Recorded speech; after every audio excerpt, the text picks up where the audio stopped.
All right, computer. Hello, subscribers. Right now, people are rioting, and I want to talk about it.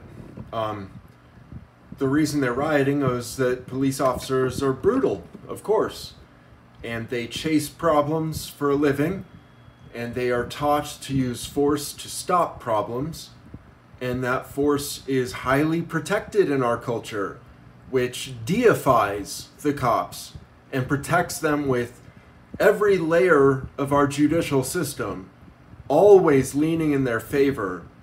And when they write police reports, they deserve Nobel Prizes, not Nobel Prizes, Pulitzer Prizes for fiction. Because as they write those reports, what they describe is very seldom even close to reality.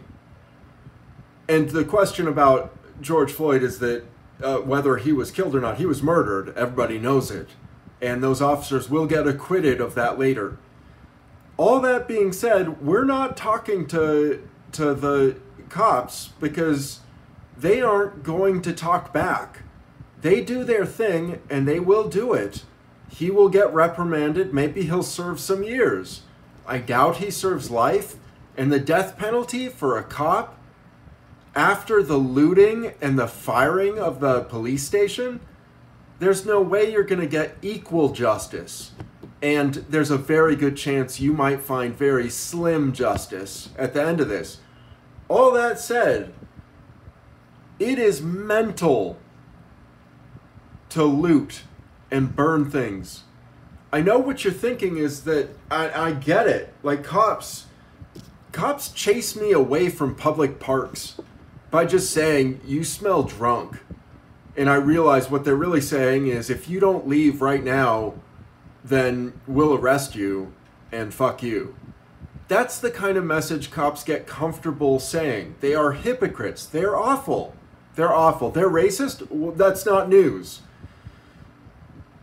But can't loot. You can't loot because you become a hypocrite. All of your criticism against cops is that they break the laws too, and that they are violent. It's their fault. It's not their fault if you loot. If you go to a store and then you break all the windows and ruin the desk, you're not hurting the cops. You're hurting the manager, the local manager, and the employees of that store. They have to clean up your mess. That's not the cops. And as far as now, setting fire to a police station is pretty epic, and actually, it fits really well. So it's hard for me to criticize that because it is a direct response. This police station created this murderer, and I don't know how to fix it because democracy doesn't work. That being said, in the burning of a police station, you've got a case to make. You've got a case to make for it. As long as nobody was injured and you burned it down without anybody inside, at no risk for anyone, maybe some muscle to get the cops out, but once you do that, you burn the police station, well, it's poetic justice. It makes sense. But the looting of your target, it's regular people have to deal with that crap. And it makes you a hypocrite because you're saying these cops, they are thieves. Look at their policy of suing money to just grab money from people on the highway. And that's, if you don't know about it, I don't know the term for it, but there's a expenditure, financial, I don't know what it is. Cops steal. They have sex with sex workers and then arrest the sex workers and whatever John the workers point to. Cops are corrupt. It's disastrous. You can't loot. Makes you a hypocrite, makes you a risk, and it makes it possible for the injustice to happen.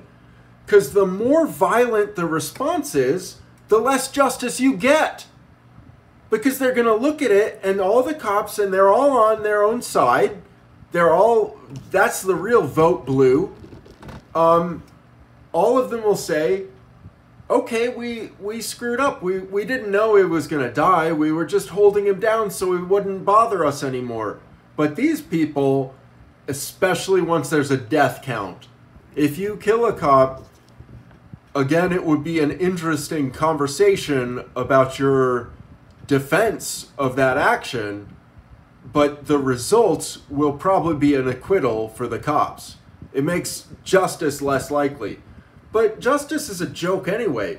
So I really feel a lot of sympathy for looters and for arsonists at a time like this. I just want to if I can, calm down. It's awful. We need to spend our lives talking about how awful it is and fixing it and thinking about technological ways.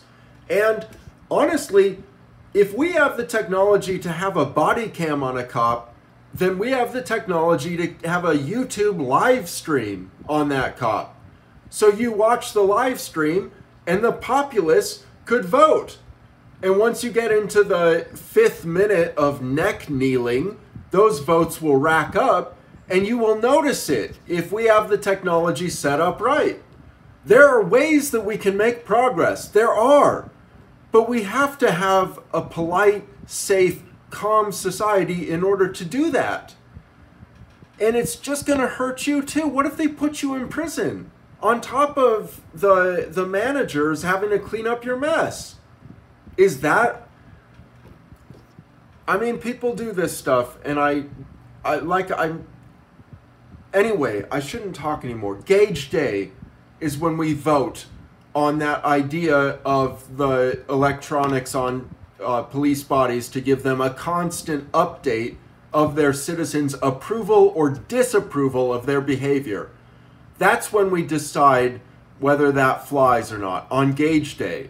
The rest of the year, we try and build the technology and make our rights real. It's going to take a lot of work because there's no simple AI to get cops to stop being brutal.